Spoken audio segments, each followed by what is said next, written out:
Ibu-ibu, mohon izin, saya ingin menjelaskan tentang materi yang saya pelajari di kegiatan pendidikan guru penggerak. Saya di sini ingin menjelaskan tentang materi 1.4 ya. Yang pertama di sini tentang pemikiran Ki Hajar Dewantara mengenai pendidikan. Di sini kita lihat pendidikan menurut Ki Hajar Dewantara. Menurut Ki Hajar Dewantara, pendidikan merupakan pembudayaan buah budi manusia yang beradab dan buah perjuangan manusia terhadap dua kekuatan yang selalu mengelilingi hidup manusia, yaitu kodrat alam dan zaman atau masyarakat. Jadi pendidikan selama ini kita berpikir bahwa anak didik kita itu seperti kertas kosong ya. Anak baru masuk sekolah itu kita berpikir selama ini seperti kertas kosong, padahal itu ternyata kita salah pemahamannya.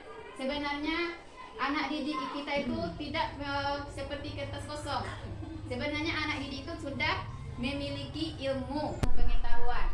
Nah, menurut Ki Hajar Dewantara, anak itu adalah sebagai among ya, nama istilahnya among, dan guru itu sebagai pamong ya. Pamong, jadi kita sebagai pamong itu harus menggali potensi-potensi yang ada di dalam diri anak.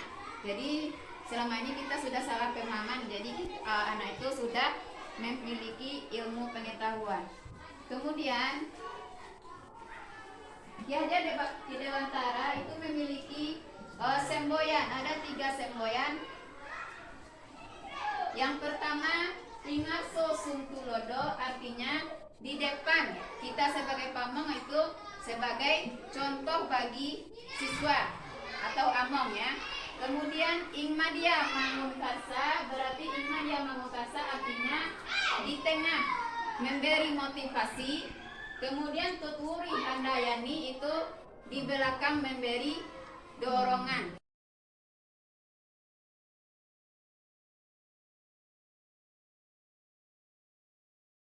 Sekarang kita masuk pada nilai dan peran guru penggerak. Yang pertama kita masuk kepada nilai guru penggerak. Nilai guru penggerak itu ada 5 poin. Yang pertama mandiri. Mandiri di sini maksudnya kita harus sebagai guru penggerak itu mencari ilmu pengetahuan dan wawasan secara mandiri atas inisiatif yang diri kita sendiri, walaupun dan selanjutnya dengan dorongan orang lain. Kemudian kolaboratif. Kolaboratif di sini maksudnya adalah kerjasama ya, kerjasama antara baik rekan sejawat, keluarga dan siswa. Kemudian berpihak, yang ketiga berpihak pada murid. Berpihak pada murid di sini artinya kita menggali potensi pada murid yang selama ini kita terfokus pada guru, dan sekarang berdasarkan pemikiran Ki Hajar Dewantara ternyata kita harus menggali potensi kepada siswa, potensi siswa ya, kita digali dulu potensi siswa. Kemudian reflektif.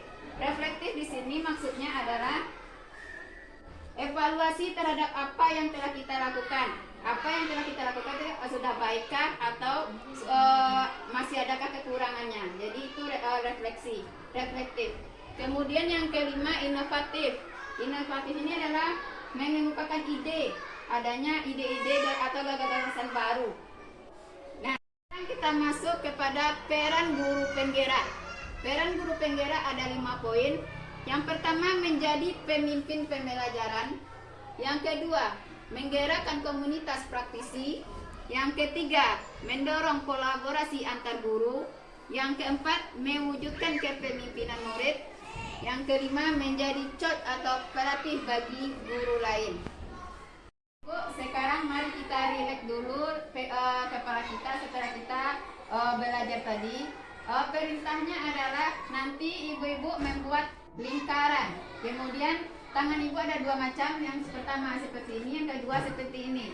Nah, untuk perintahnya kalau ada nanti kata-kata memetik apel, berarti yang tangan seperti ini berarti memetik tangan teman yang ada seperti ini tadi. Berarti kalau ada memetik apel, kuncinya hanya memetik apel. Kalau memetik anggur berarti tidak dipetik. Ya, berarti memeti apel baru kita yang tangan seperti ini berusaha larikan tangannya supaya tidak dapat dipetik. Siap-siap. Jadi siapa yang menampung berarti itu yang memetik. Sekarang ibu dulu membuat lingkaran. Kemudian tangannya ada yang menampung satu, yang menggenggam satu. Tugasnya dengar kata-kata kuncinya memetik apel. Nah, belum mulai ya ibu-ibu. Nah, satu ketukan. Ibu merangkuk. Oke, siap. Sudah siap ibu? Nah, dengarkan ceritanya dulu kuncinya memetik apel. Suatu ketika si Ari pergi ke kebun. Di sana ada berbagai macam kebun. Ada berbagai macam pohon. Ada pohon anggur, apel, pepaya, dan sebagainya. Setiba di pohon, Ari ingin memetik apel. Tangkap. Nah, kita tadi itu percobaan. Sekarang kita ulangi lagi. Ini yang seriusnya. Nah, tadi itu percobaan. Sekarang coba kita ulangi lagi. Dah, silakan ibu-ibu lakukan tangannya kembali. Suatu ketika Ari pergi ke kebun ingin memetik anggur. Alon belum. Anggur. Bukan apel. Iya. Memetik apel kuncinya. Kalau Lalu capek, anggur nggak dipetik loh. yang memetik apel. Kalau anggur berarti kita tetap diam. Kalau apel baru digerakkan. Kemudian Ari memetik pepaya. Setelah pepaya penuh, kemudian Ari memetik apel. Ya, dapat satu ya Ibu Anis mendapatkan apel. Silakan disuruh ibunya menyanyi ya. Nah, bagaimana Ibu sudah ada kita? Dadah. Terima kasih Ibu-ibu semua.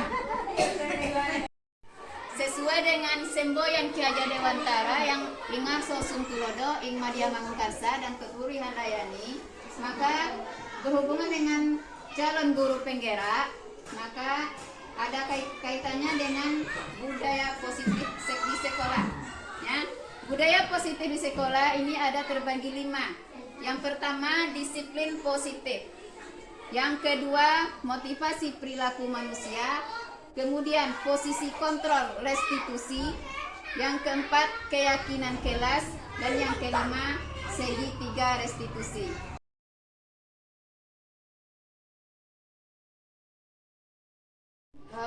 Kita masuk pada materi selanjutnya, yaitu tentang budaya positif.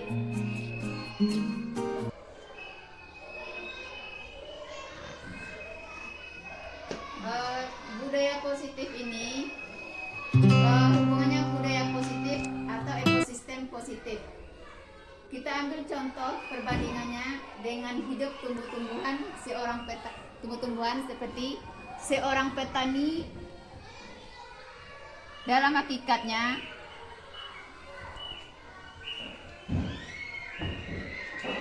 hakikatnya sama kewajibannya dengan sebagai seorang pendidik yang menanam padi. Misalnya hanya dapat menuntun tumbuhnya padi. Ia dapat memperbaiki kondisi tanah, memelihara tanaman padi, memberi pupuk dan air, membasmi ulat-ulat atau jamur-jamur yang mengganggu hidup tanaman padi dan sebagainya. Itu menurut Ki Hajar Dewantara. Jadi budaya positif itu kita diibaratkan sebagai padi sebagai siswa sebagai tanaman. Itu kalau menanam padi kita tentu harus memelihara tanaman tersebut agar hasilnya menjadi baik. Begitu juga untuk siswa, kita juga harus mendidik agar siswa itu menjadi siswa yang berilmu pengetahuan dan berakhlak budi pekerti yang baik.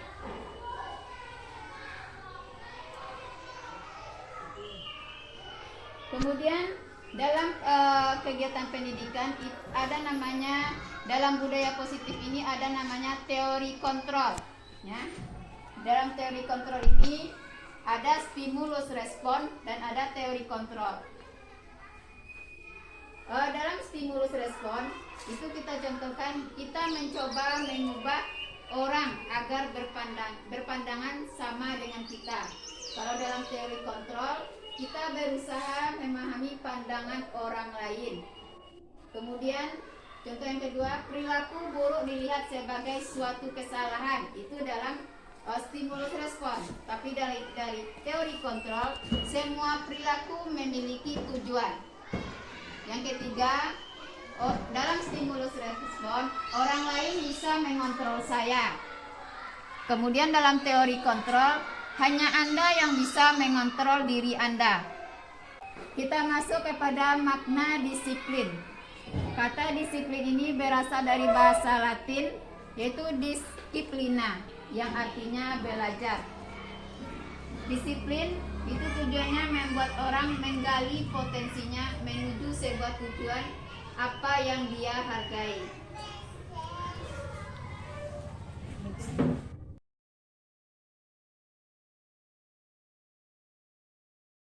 Ini ada beberapa pertanyaan, ya.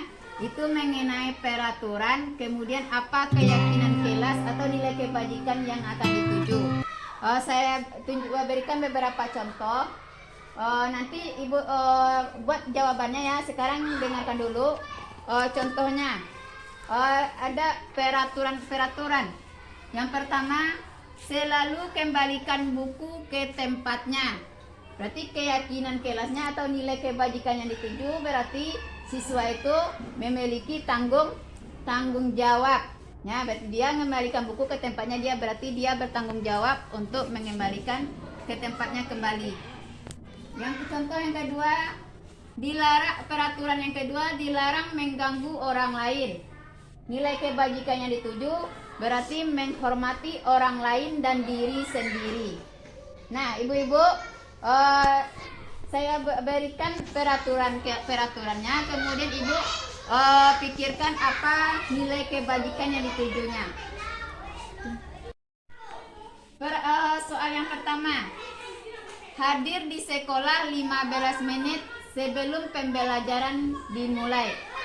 Pertanyaannya, nilai kebajikan apa yang dituju? Dikasih waktu 10 detik ya. Ini disebut.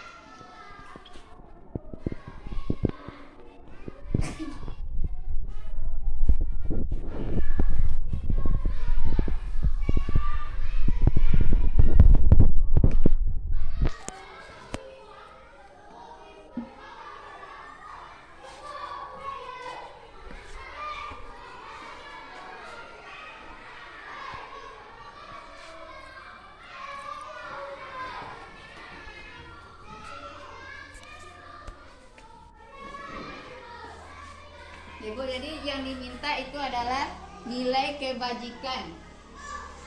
Ibu pikirkan apa nilai kebajikan dari peraturan tadi.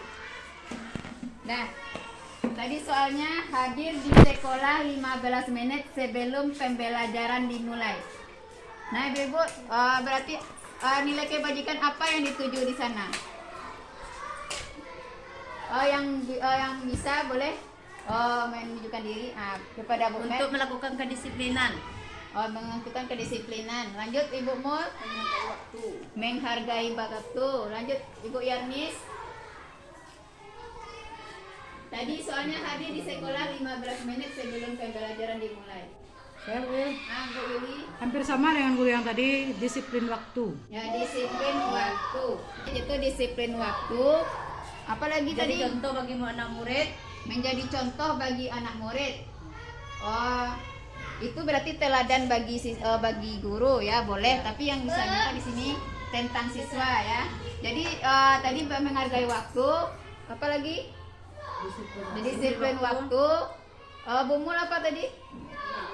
Menghargai waktu. Jadi itu bisa masuk. Kemudian ditambah lagi menghormati orang lain. Ya. Ditambah menghargai waktu, kemudian menghormati orang lain. Kemudian pertanyaan yang kedua, Dilarang melakukan kekerasan. Nilai kebajikan yang dituju. Boleh langsung berbicara, boleh. Tidak boleh agar tidak terjadi celah di sekolah. Dilarang melakukan kekerasan. Ya, agar tidak terjadi kecelaan di sekolah bagi masyarakat. Ya bagus, tidak terjadi kecelaan. Kemudian ada yang lain, tanggapan guru yang lain. Dilarang melakukan kekerasan. Agar murid tidak takut dengan kita. Agar murid tidak takut dengan kita, boleh. Nah, jadi yang disampaikan Ibu Met tadi sudah betul, tapi diperbaiki ya. Dilarang melakukan kekerasan itu. Jadi kalau anak melakukan kekerasan, berarti itu keselamatan. Jadi nilai kebajikan yang dituju itu keselamatan, kemudian menghormati orang lain. Nah sekarang Ibu kita lanjut masuk kepada hukuman dan konsekuensi. Di mana maksud dari hukuman ini adalah sesuatu yang menyakitkan harus terjadi. Nah, contohnya mencatat 100 kali di dalam buku kalimat. Di dalam buku dengan kalimat saya tidak akan terlambat lagi karena terlambat ke sekolah. Jadi itu termasuk hukuman karena sesuatu yang harus terjadi ya. Dia terlambat sekolah maka diberi hukuman mencatat kata-kata saya tidak akan terlambat lagi. Jadi sesuatu harus terjadi, itu hukuman. Kemudian konsekuensi. Apa itu konsekuensi? Sesuatu harus terjadi. Sama-sama sesuatu harus terjadi tapi tidak menyakitkan. Kalau hukuman sesuatu yang menyakitkan harus terjadi.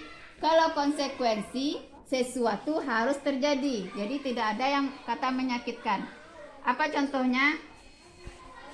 Menggantikan kertas tugas teman yang telah dicoret-coret tadi. Berarti dia mengganti saja. Ya, tidak ada kegiatan yang harus dikerjakannya. Nah, jadi itu bedanya. Kalau hukuman menyakitkan tapi harus terjadi. Kalau konsekuensi harus terjadi. Nah, Ibu-ibu, di sini saya lontarkan beberapa pertanyaan.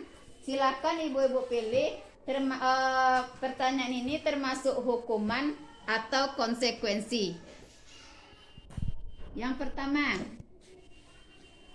lari mengelilingi lapangan basket 2 kali karena terlambat hadir di sekolah. Nah, jadi Ibu-ibu kira-kira masuk ke mana itu Ibu-ibu? Kemana? Konsekuensi. Ibu yang lain? Hukuman. Jadi ada 2 tanggapan ya. Ada konsekuensi, ada hukuman. Terima kasih Ibu-ibu atas jawabannya dan alasannya sekalian. Di sini jadi lari mengelilingi lapangan basket 2 kali karena terlambat hadir di sekolah. Jadi itu termasuk hukuman ya Ibu-ibu. Karena di sini dia menyakitkan kan? Dia lari mengelilingi lapangan karena terlambat sekolah, itu kan menyakitkan. Jadi itu termasuk hukuman ya. Kemudian satu lagi pertanyaannya Ibu.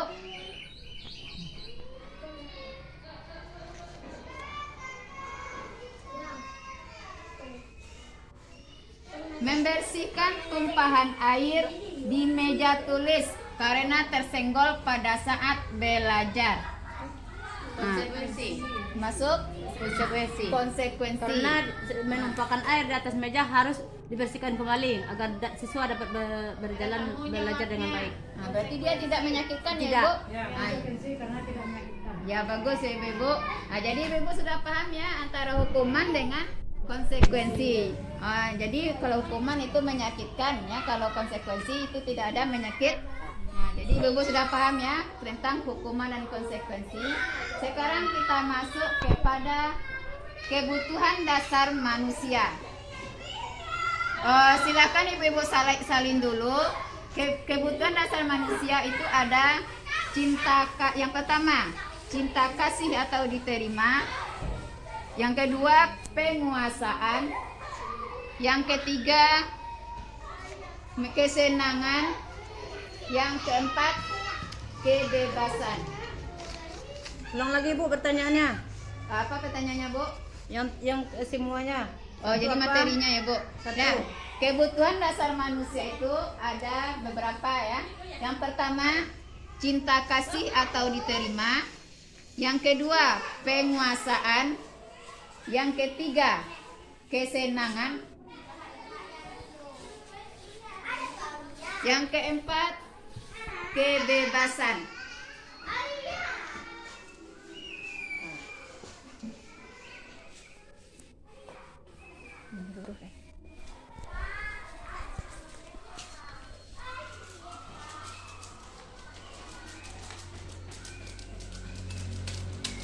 Oke, Bu. Nah, jadi kebutuhan dasar manusia itu di sini saya berikan beberapa pertanyaan ya. Nanti kira-kira masuk ke mana kebutuhan dasar manusia yang dibutuhkan dari pertanyaan tadi. Ada cinta kasih atau diterima, penguasaan, kesenangan, dan kebebasan. Nah, pertanyaannya, Ibu guru bilang, aku tidak boleh bersenandung sewaktu mengerjakan tugas. Katanya, kelas harus tenang, tidak ada suara. Padahal kan aku suka dan senang menyanyi. Nah, kita diskusikan bersama ya, Bu. Kira-kira apa kebutuhan yang diinginkan atau yang dibutuhkan oleh siswa tersebut? Cinta kasih. Kesenangan, boleh ya, dia ingin kesenangan jadi bernyanyi ya. Kebebasan juga. Kebebasan, ya masuk. Apa lagi? Cinta kasih. Cinta kasih. Nah, jadi ibu guru bilang aku tidak boleh bersenandung sewaktu mengerjakan tugas. Berarti itu dia kebebasan ya. Kemudian katanya kelas harus tenang, tidak ada suara. Apa? Penguasaan. Kemudian padahal kan aku suka dan senang menyanyi. Berarti itu kesenangan siswa tersebut. Kemudian pertanyaan selanjutnya, Ibu guru tidak menyapaku hari ini, padahal aku pakai jepit rambut baru. Nah, Cinta kasih. kira-kira apa kebutuhannya? Nah, kasih. cinta kasih. Cukup satu ya, Bu? Nah, cinta kasih. Nah, sekarang ada kita bagi dua kelompok, Ibu ya. Ada dua pertanyaan. Pertanyaan pertama, pertanyaan kedua. Kita kelompokkan. Ibu Rika, Ibu Yuli, masuk situ. Kemudian Ibu Yanis, Ibu Mol, Ibu Metri, kelompok Bu Yuli sama Bu Rika kelompok A. Kemudian Bu Yanis, Bu Mulyati dan Bu Metri kelompok B. Jadi ada satu kelompok, 1, 2 dan ada 3. Pertanyaan untuk kelompok A. Nanti Ibu jelaskan ya termasuk apa saja kebutuhan yang dibutuhkan. Silakan Bu Yani bergabung. Pertanyaan untuk kelompok A. Aku bosen. Masa belajarnya cuma gitu-gitu aja? Dengerin ibu guru aja. Saya ulangi. Aku bosen. Masa belajarnya cuma gitu-gitu aja? Dengerin ibu guru aja. Kemudian untuk kelompok B. Aku sebel. Gambarku tidak rapi. Malah ibu guru nunjukin ke teman-temanku di depan kelas. Nah, sekarang sudah paham kelompok B pertanyaannya? Silahkan diskusikan. Masuk kebebasan karena bosan dengan pelajaran itu saja. itu saja. Berarti kan ada kebebasan yang berharap itu ada kebebasannya pelajaran yang senangi. Nah, setidaknya dengan harus guru tuh harus mengganti metodenya. Ayo, gitu kan. metode belajarnya Nah, dari misalnya yang biasanya hanya ceramah, jadi mungkin anak itu pengennya Belajar diskusi, berkelompok, misalnya kan. Nah, jadi anak tuh butuh kebebasan, bukan hanya monoton itu saja. Iya, terus diperlihatkan di depan siswa, rapi ya, itu di depan termasuk ke dalam cinta kasih dan kebebasan. kebebasan karena dia menampilkan gambar itu ke teman-temannya. Sedangkan dia merasa malu apabila dikatakan gambar yang jelek di depan teman-teman. Jadi merasa tidak adil rasanya. Itu termasuk dalam cinta kasih dan kebebasan. Ya, Nah, itu aja. itu yang masuk bagusnya, dua, Ibu, ya. yang bagusnya ditampilkan nanti untuk menjawab pertanyaan. Kesempatan yang diberikan kepada kelompok B tentang pertanyaan aku sebel berlaku tidak rapi, malah ibu guru menunjukkan ke teman-teman di depan kelas. Ya, begini Ibu, dia merasa di dalam menggambar itu dia merasa ada kebebasan, tapi karena gambarnya saat membuat itu kurang rapi atau jelek, mewarna atau apa segala macam, dilihatkan kepada teman-teman, dia merasa sebal, merasa sakit hatinya karena takut diejek teman-temannya. Sedangkan dia sudah bersusah payah. Ini termasuk cinta kasih. Tidak ada cinta kasih seorang guru kepada siswanya. Dan dia merasa bebas memilih apa saja gambar yang akan dibuat, tapi rasa kasih, cinta kasih seorang guru tidak ada. Itu aja. Terima kasih. Ya, terima kasih ya. Mari kita berikan aplaus dulu kepada kelompok B. Ya, terima kasih. Jadi tadi kebutuhan dasar yang dibutuhkan siswa tersebut adalah cinta kasih dan kebebasan. atau diterima dan kebebasannya. Bagus ya Ibu. Jadi Ibu sudah paham tentang kebutuhan dasar manusia. Jadi karena dengan aku sebel gambarku tidak rapi dan ibu guru nunjukin ke teman-temanku di depan kelas. Jadi yang dibutuhkan oleh siswa tersebut adalah cinta kasih atau diterima dan kebebasan. Nah, terima kasih ya kelompok B. Selanjutnya kita silakan kepada kelompok A. Pada Ibu yang telah memberikan kesempatan untuk kelompok A menjawab pertanyaan yang diberikan tadi. Baiklah, kami akan menjawab. Terlebih dahulu kami membacakan soalnya. Aku bosan masa belajarnya cuma gitu-gitu aja, dengerin ibu guru aja. Nah, menurut kelompok kami, kebebasan dasar manusianya yaitu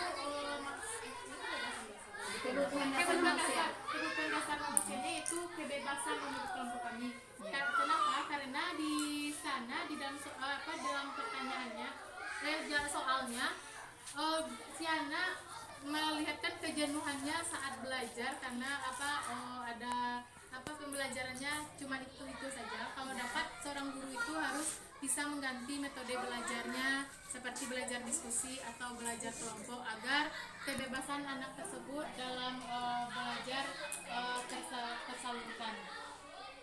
Ya, Terima kasih. Itu jawaban dari kelompok kami. Ya, terima kasih pada kelompok A. Mari kita berikan aplaus dulu ya.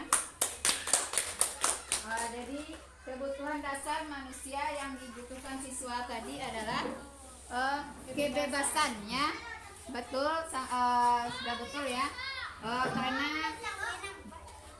Karena dalam pembelajaran tersebut dia bosan karena gurunya cara belajarnya itu gitu-gitu saja sehingga siswa menjadi bosan. Jadi itu adalah kebebasan. Nah, Bu, terima kasih atas tanggapannya dan waktu yang telah meluangkan waktu untuk kegiatan saya dalam menjelaskan materi yang telah saya pelajari dalam pendidikan guru penggerak. Kemudian kekurangan dan kesalahan saya meminta maaf. Dan saya akhiri dengan wabillahi taufiq wal hidayah. Wassalamualaikum warahmatullahi wabarakatuh.